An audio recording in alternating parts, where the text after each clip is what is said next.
And it's that time of week again. It's the Soccer SportsMe podcast, episode 6, I believe. We are almost, I wouldn't say a quarter way through the season, but, we're getting into the season. It's happening.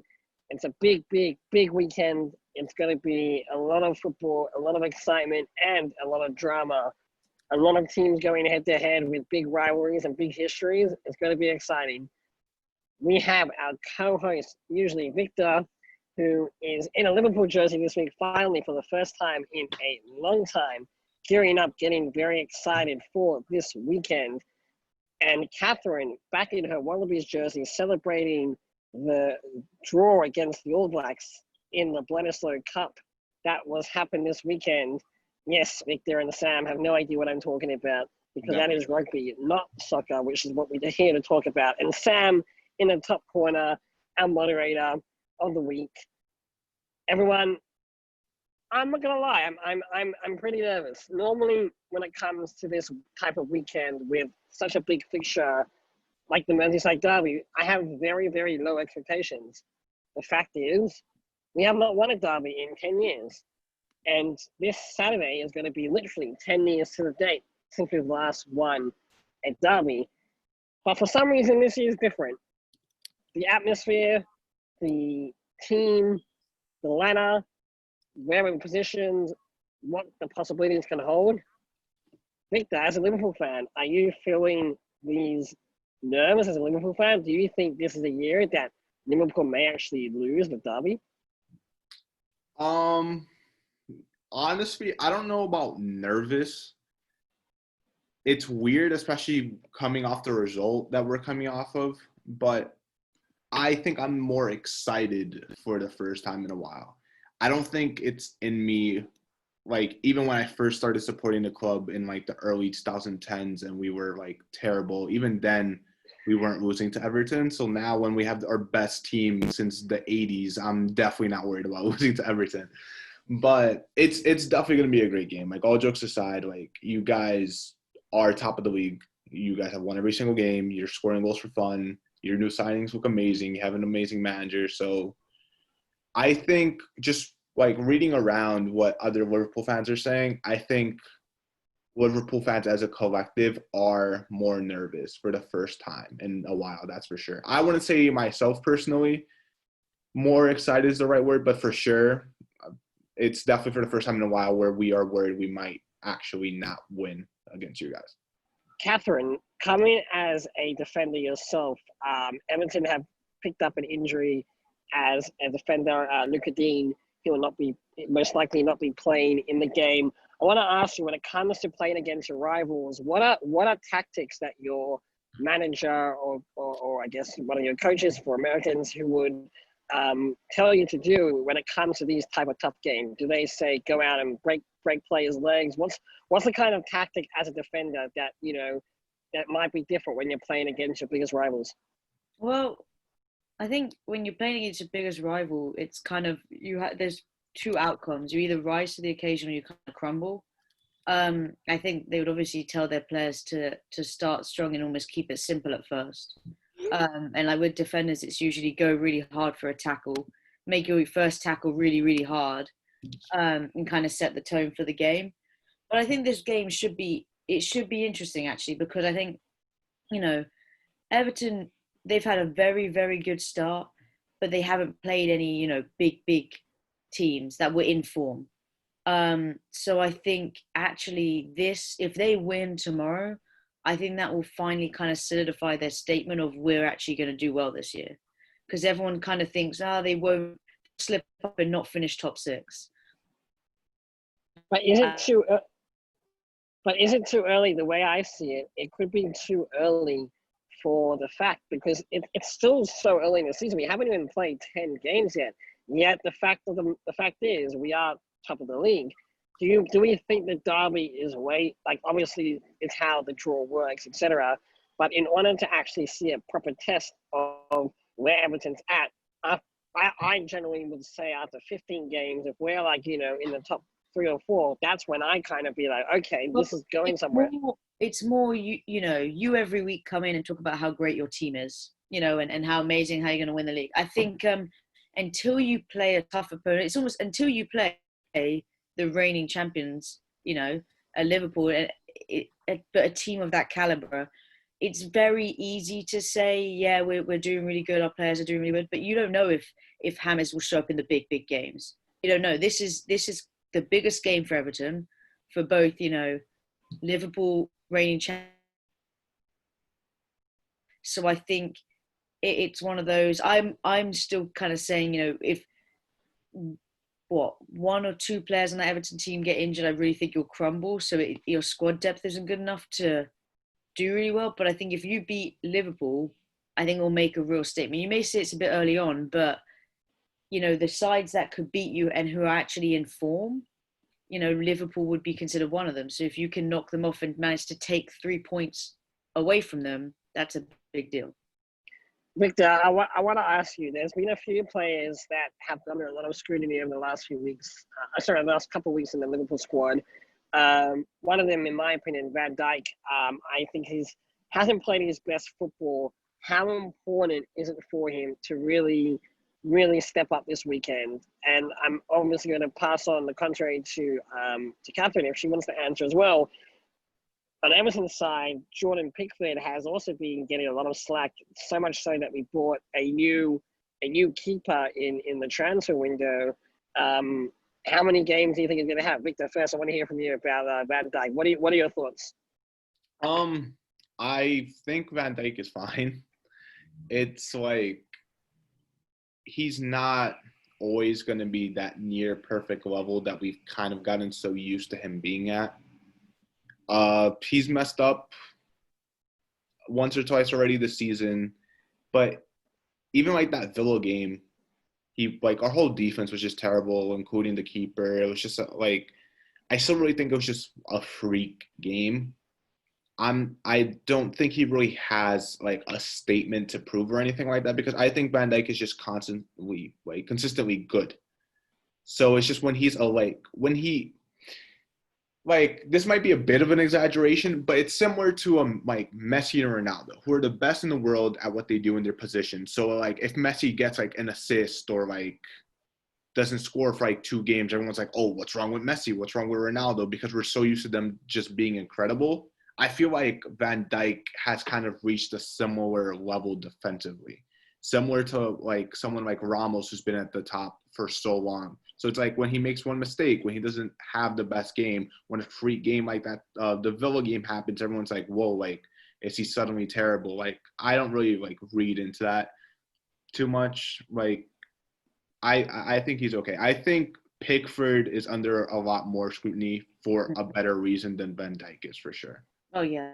And Catherine on Pickford, like, you know, I've been saying it, you know, I'm not happy with him. And, you know, a lot of fans are saying, trust Carlo. He has faith in him. We're winning. We're top of the league.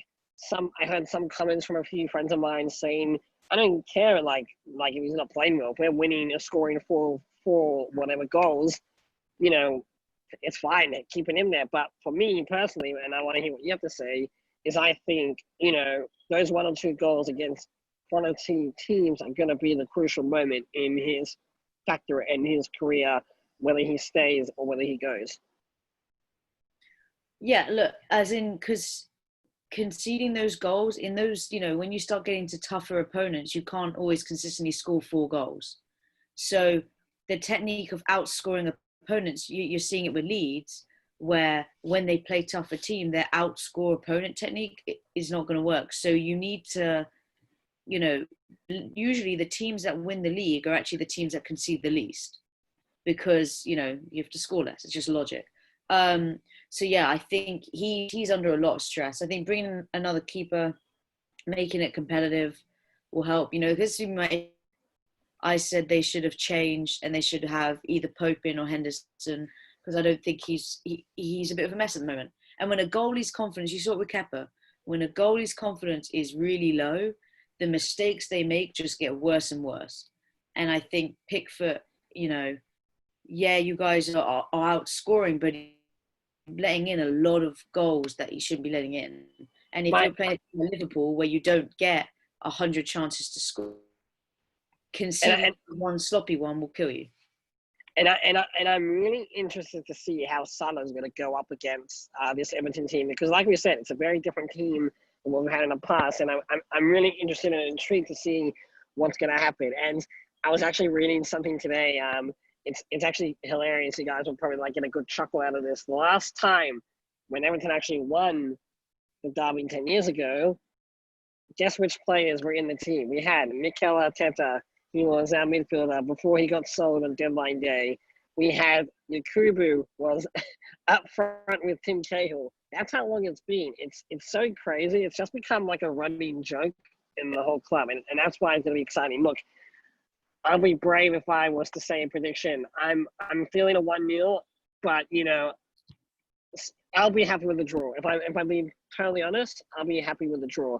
A draw will keep our undefeated line alive, and I think most Everton supporters would also be happy with a draw. Although who knows, maybe they may not be. Would you be happy with a draw? Let's battle that on SportsMe, as our sponsor for this podcast is.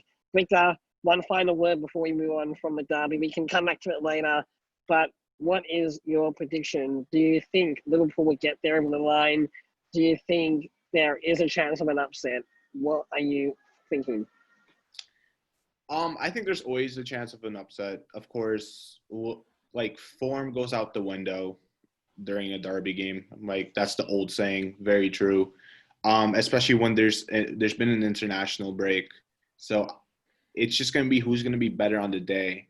I will say, though, that we haven't played well in Goodison Park in a while. Like, there is a bit of a mental block, it seems there. Like, we just always seem to draw 0-0 or 1-1 or whatever at Goodison Park. So you guys do have that. But, of course, if I had to make a prediction, I'm going to predict a Liverpool win. But for sure, this is going to be the closest and probably most entertaining Merseyside derby in a while.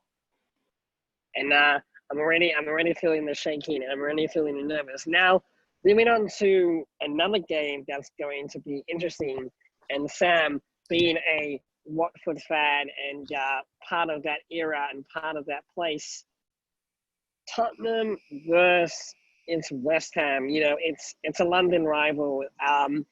It's anytime these two teams play each other, and there's even a chance that the almighty god of Tottenham, Gareth Bale, may make a return. Catherine, what have you heard about these reports this week about Gareth Bale potentially starting in the lineup, and what do you make of it if he does come back this week? So yeah, he's been training with the team over the international break. So there's a lot of speculation that he may play, and I think if he does, I'm really curious to see. So Son and Kane, the past few days, have been playing together insane. They read each other, go off each other. No rhyme intended.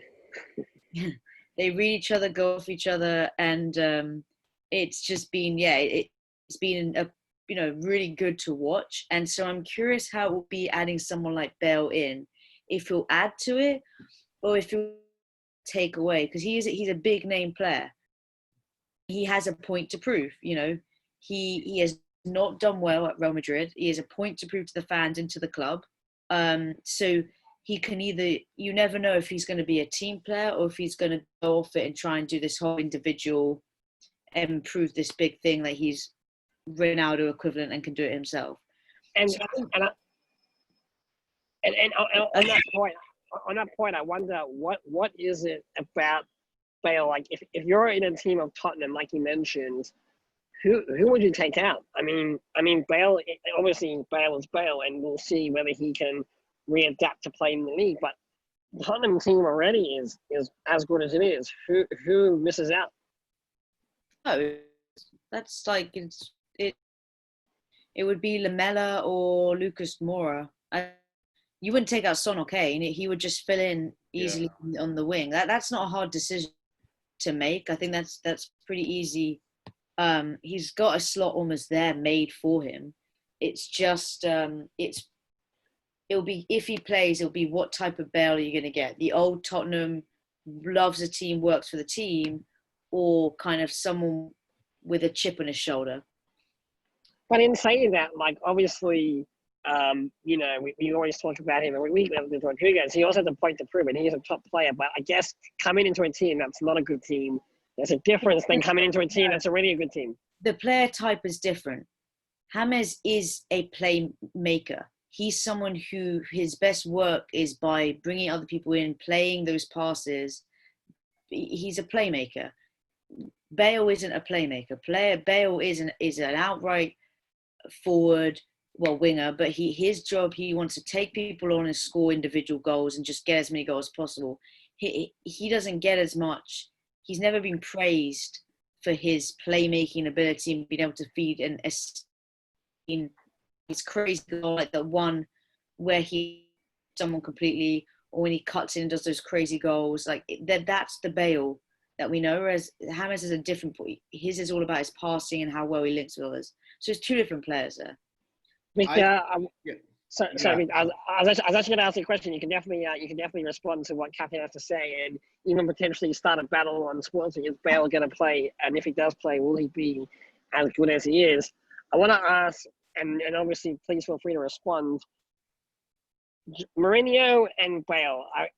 I'm curious to see how that relationship is going to go because like Catherine said perfectly, he has a bit of a chip on his shoulder and he has a point to prove. And Mourinho is the type of manager that takes no crap, and he doesn't want any of that kind of mess in his team.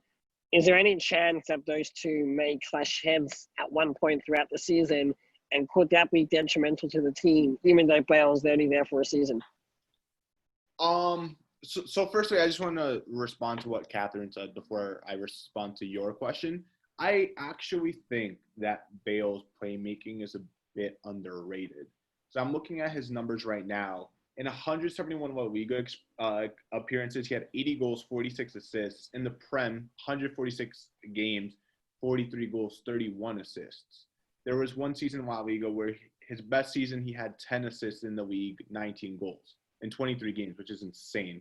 But you got to realize this is a much better Spurs team that he's playing in now than he was back in the day. He single-handedly, I'm not too sure if he brought them to the top four or within the top four, but I remember I used to just watch games and it'd be like the 88th minute, Bale would just pick up the ball and put it in top bins like 30 yards out. Was Modric in the team back then? No, he had gone to Real Madrid. Yeah, I think that was right before the sale happened. Modric had got. I remember that period, but that's one thinking. When he goes back, does he try and go back to those old ways of it's the Bale show, or because he has big names as Son and Kane, will he work what they've kind of got going? Because those two as well. And that's kind of where Cristiano Ronaldo. So I don't think that's gonna be an issue for him. But in saying that, there seem to have been reports coming out that there's been issues in the Madrid camp, and who knows how long that was going for, and they could have been him causing those issues, and that's why Victor and then Catherine, please feel free to respond. Victor, I want to know, do you think there is an issue? There could be an issue because Mourinho, he's a tough person. He will drop you if he doesn't like you. That's straight up as it is. And if there's going to be issues, it could be detrimental. What are your thoughts? No, I can't see it happening. Just reports have been coming out where the Spurs coaching staff as well as the players are just in awe at how good he is and how focused and just how amazing he's been doing in training. And I think things were just really bad in Madrid. Honestly, I really wish it would just come out Zidane would just say what happened or Bale would say what happened, because I'm genuinely so interested to know.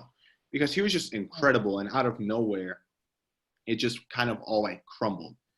So I think we know Bale's definitely a type of person that needs to be happy to play at his best, and he just kind of seems to be happy. He's home. He just seemed like he was probably tired of Madrid or whatever. I think he's just happy there. And Mourinho, he knows how to get the best out of his players. I think there's this false perception with Mourinho that he falls out with players and blah, blah, blah. But he just wants his players to work hard and play at their best. So Bale can do that. You got to remember, Mourinho has dealt with, at Chelsea, him and Hazard never had an issue. And I see him and Hazard relationship very similar to him and Bale. I think, because they're going to be the new big name of the club. And I think, yeah, I completely agree. I kind of want to know what happened in Real Madrid. It started really good, but I think, you know, it's so different. Tottenham, the fans are in awe of him. They absolutely love him. In Real Madrid, the fans just, right at the end, I think they just hated him at the moment. They just hate him. He didn't help, for sure. He did not help. But, yeah, they definitely are not a huge fan of him, which just means you're not going to play as well. But I think Daniel will be fine with him. I do want to say, though, I feel like we're kind of being a little disrespectful towards Kane and Son, because like we need to remember that how incredible those two have been, not just the start of this season, but for the last couple of years. Like 100%.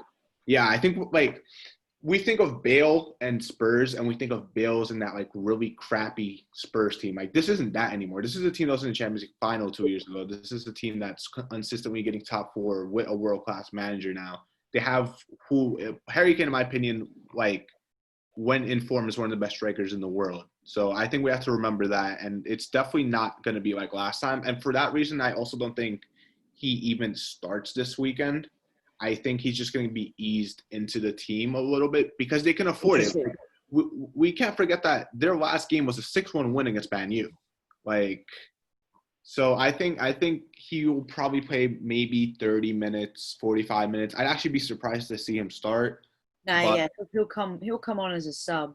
But that's what I said. I said Son and Kane have been playing amazing. Exactly, yeah. Like how Bale will fit in, because if Bale fits in well, the big thing with Tottenham is they haven't been able to get a trophy. So could he be that missing piece that finally helps them win silverware, which is what Tottenham have been wanting for ages? Even doesn't have to be the league, has to be something, you know, because he has a winning mentality. They need that. They don't have that in this team. Yeah.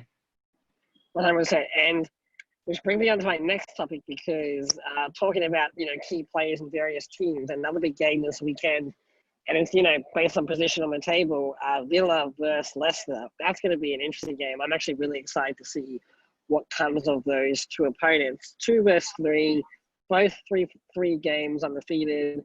You know, obviously, you know, Leicester, I believe they lost the game already. Yeah, they lost last week. They lost last week, so they're, you know, was it last week? Yeah, their last game. Yeah. Leicester lost last week, and it's interesting to see, like, Aston Villa are really good this season. I feel like at the moment, Aston Villa are the surprise, obviously besides my team, you know, but like whatever, that's their Villa, like, doing well is like the surprise factor. I think they've been, you know, they seem to have a good head in where they want to go, and the players that they have. Do we think Villa will have an upset? Catherine, do you think Ross Barkley can lead Villa to an upset over Leicester City? Well, yeah, I honestly think Leicester did not play well in their last game. And I think when you look at kind of Villa, it's like, it's one of those where you're the underdog. They are going to be the underdog in almost every game they face up. And some of their players have just been insane. And, you know, Ross Barkley coming in has just been crazy. But Jack Grealish has been in incredible form. And I think it was a pity to not see him start, you know, with England right at the end there. I really thought he deserved more than he got. But, you know, I think Leicester lost to... And I always see West Ham and Aston Villa as kind of similarish types of teams. And Leicester bottled it against them. And I have a feeling they really could bottle it against Aston Villa. They've been in great form. Defensively have not been too bad. And I think they could, and they've been scoring. And I think with Ross Barkley now in it, him and Grealish play well together. I think they could actually beat Leicester. I think it'll be a close game. And it's going to be interesting to see, because also not just like the game itself, it's also going to be interesting to see whether, you know, who's going to come on top, because that can really determine the rest of the, like, you know, season for one of the teams. If they don't continue doing well, they can just, you know, automatically start doing bad. And it brings me to the next game, which is, you know, just like an interesting game. It's the bottom of the table clash with, you know, Sheffield versus Fulham. Now, Sheffield United, like, I'm pretty sure if we go back to episode 1, I was certain that they were going to make the relegation zone. I think my prediction might be right. What's happened? Sheffield were, you know, up there last season, and now the bottom. Who do we think's going to win that game? Victor, what do you make of Sheffield so far this season? I think it's what they call second season syndrome. I think that's exactly what's happening with Sheffield because they were just great last season. I haven't been able to watch them, so I'm not really sure. I know they signed Ryan Brewster, who I'm a big fan of from us. I've heard that they need strikers, so I'm hoping that he can just do really well for them. It is a bit of a weird one because they were 100% overperforming last season, but I didn't think they'd fall off this much in the second season. But I still think I want to say that they should be Fulham just because I still don't think Fulham are that good. But I'm just looking here. Sheffield have scored 1 goal in 4 games all season. And they played Leeds, lost 1-0, close to the end. They lost to Arsenal, which is expected. They lost to Villa, who, as we said, have been doing really well, and they were a man down. And they lost to Wolves 2-0, which is also kind of expected. So maybe it's just a bit of misfortune, and they have had some tough games. I think they definitely need a win here because their next 2 games are against us and then Man City and then Chelsea, 3 in a row. So they definitely need to pick up points or else they're going to start struggling. Same thing with Fulham, but I think Fulham are all kind of just doomed, to be honest. I don't see them doing well. So this could just be 2 teams that might just get relegated at the end. Honestly, yeah. They just both started. We all saw Fulham, but, Sheffield it's a surprise, actually, how badly they've done and started.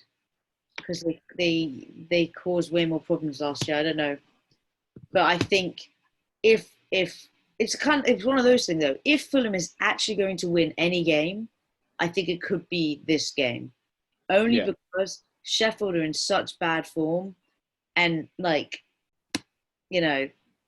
I just feel like if they're going to win any, it's going to be next week. Otherwise, I honestly think they could go the whole season without getting more than 10 points because they are just not it.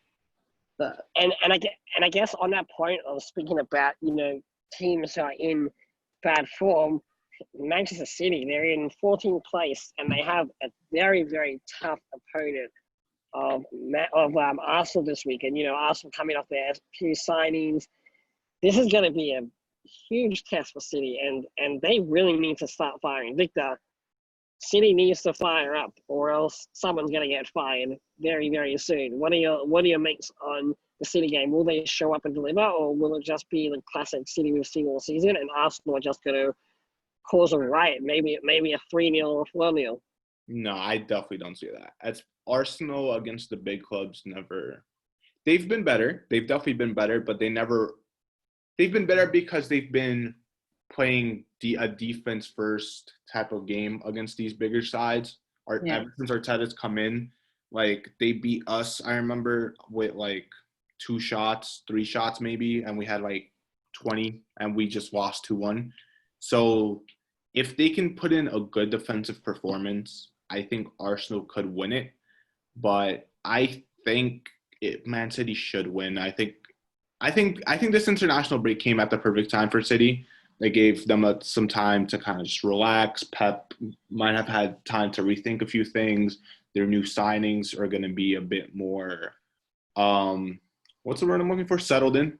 They're going to be a bit more settled in now. So I think we're going to be starting, unfortunately, to see the real Man City soon. I'd be surprised if they kept – because, when is the last time we saw Man City pick up 4 points from their first 3 games?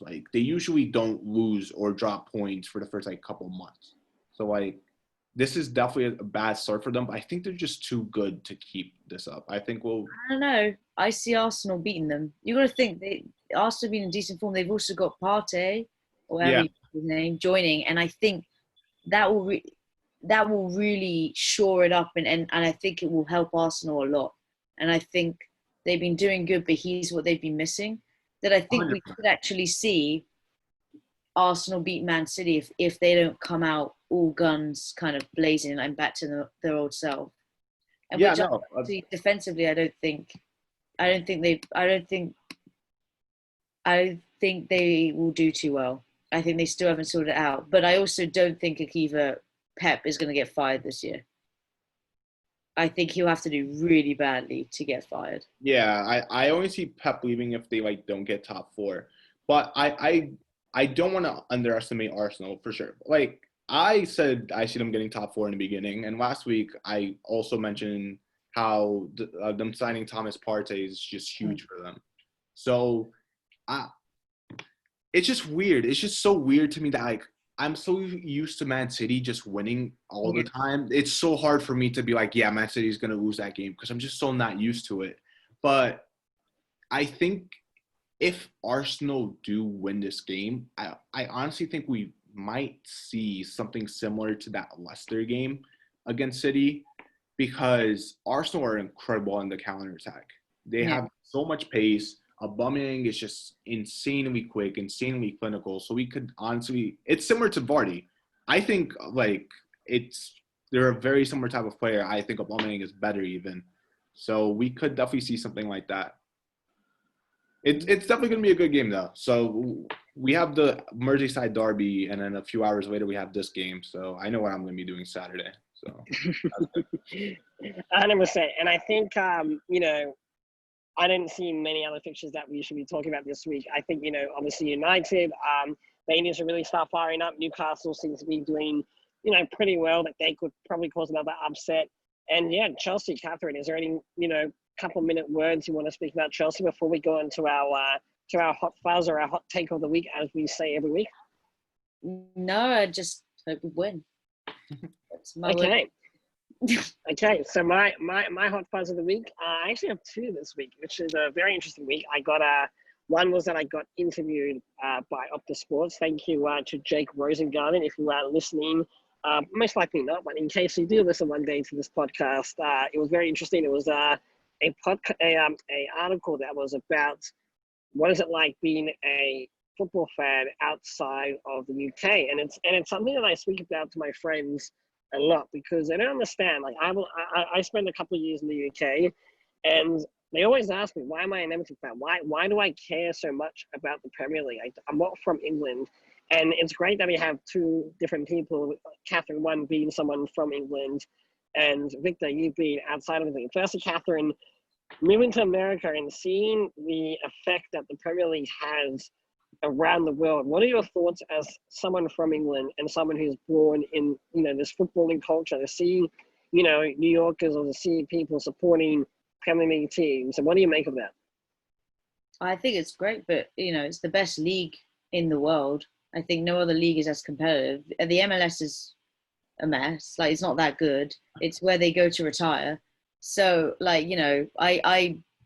if you can tell if you're a real football soccer fan, you watch the Premier League. That's how I've always seen it. So, if you're just like the sport, then yeah, you watch the MLS. But if you're a real fan, everyone watches the Premier League. Even in Spain and other countries, they have their leagues, but the Premier League is the most competitive league, in my opinion, in the world. Victor, what is your take? Being a fellow non-British person, do you think we are as dedicated fans as the ones that are in England? Do you think you can have a Liverpool fan that's halfway across the world who is as dedicated as someone who goes each week to Anfield? Yeah, 100%. Especially the people like you in Australia, where the games are 4 a.m. You guys have the derby this weekend for me in New York. All of us in New York it's at 7:30 in the morning. We got to wake up at 7:30 to watch a game. That's dedication. I know it's tough, obviously, because there's just that whole you should support your local team, which I always approve of. I will always be behind that. But sometimes you just fall in love with a team on the other side of the world. It just happens. But at the same time, when I went to Anfield last year and I met a lot of people in the city of Liverpool, they were just wow, you really came from New York just for this game. Because I was already there for the game, and I left the day after. That's all I cared about. And then they were wow, I met a few people that are wow, I've lived here for 10, 20, 30 years, my whole life, and I've never been to Anfield. And you at 18 years old, like just went across, like halfway across the world to watch the game. So I don't think location really matters. You can live right next to the stadium and not care. You can live all the way across the world and wake up at 2 a.m. and watch a game. So I don't really think geography really makes a difference to it. Yeah. Alrighty, Catherine. I was going to mention my second one, but I think I'll save that for another week. Catherine, what is your hot fans and what is your interesting take on the world of football this week? I don't really have too much of a hot fuzz. I think mine was just I was happy they rejected the big project picture kind of proposal. Yeah, me too. I just didn't like it.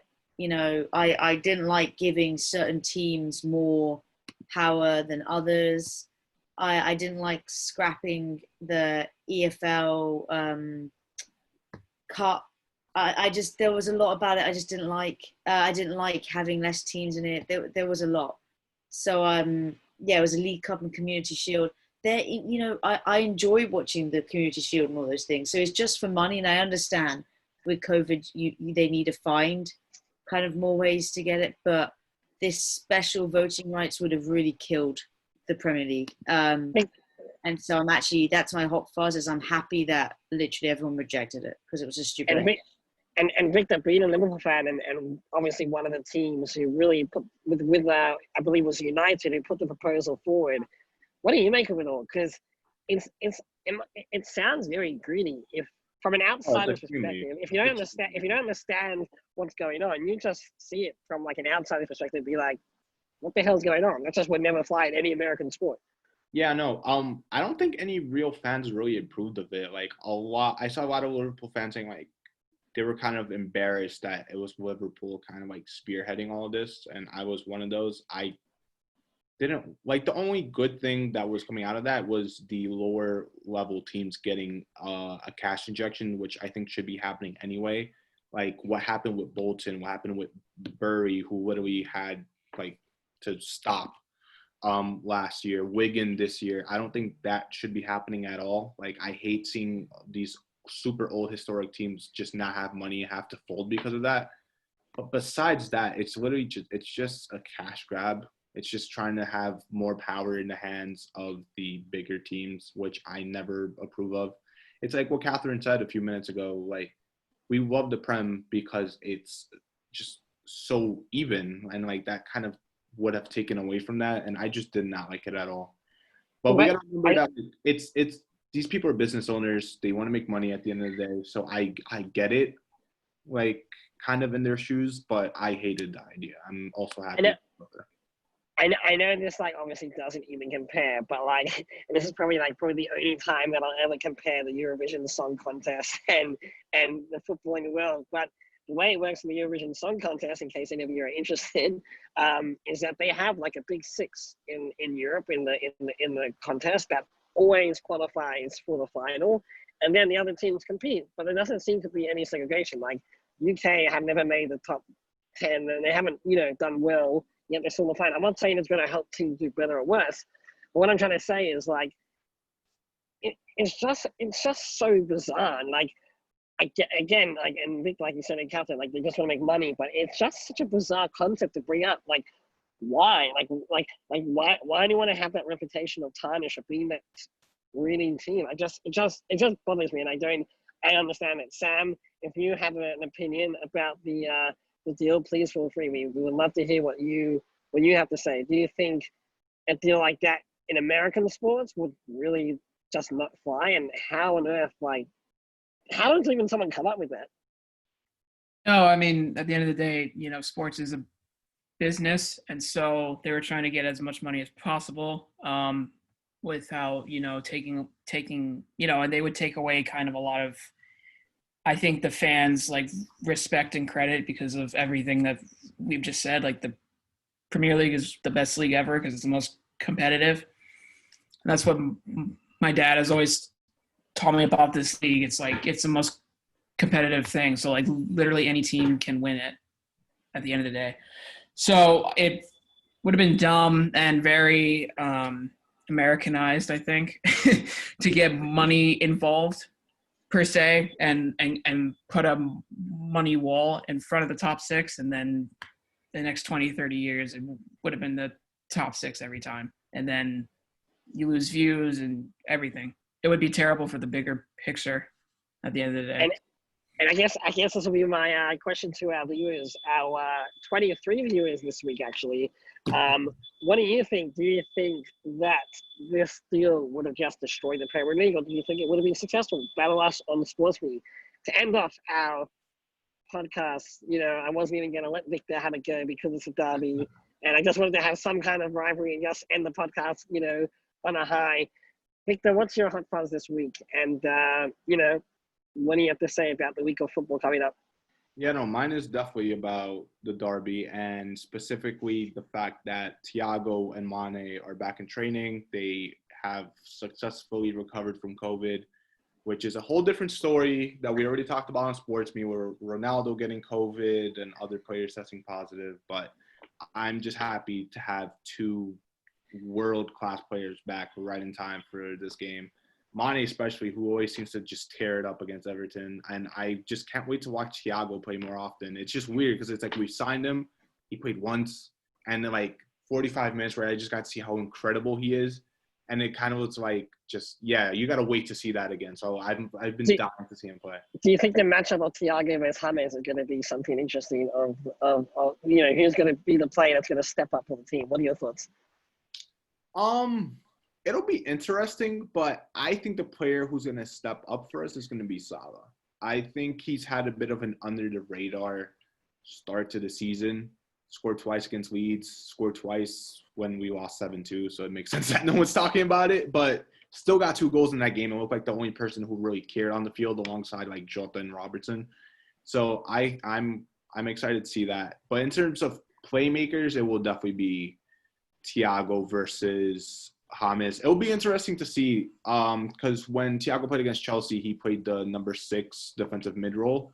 So he was a bit deeper, but Fabinho should start. So we'll probably see Thiago further up the pitch. So it'll be interesting to see. I'm more interested to see the battle between Decore, Allen, and how they'll be able to keep him quiet. That'll be a good watch.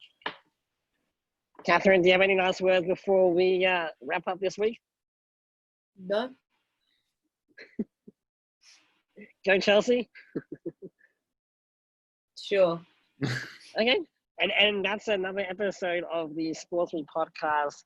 Hopefully next week I'll be having a big smile on my face, and Victor may not even show up to the podcast, but we'll see. It's the Merseyside derby this weekend. Obviously the highlight of the fixture, the highlight of the weekend of the Premier League. It's big. It's huge.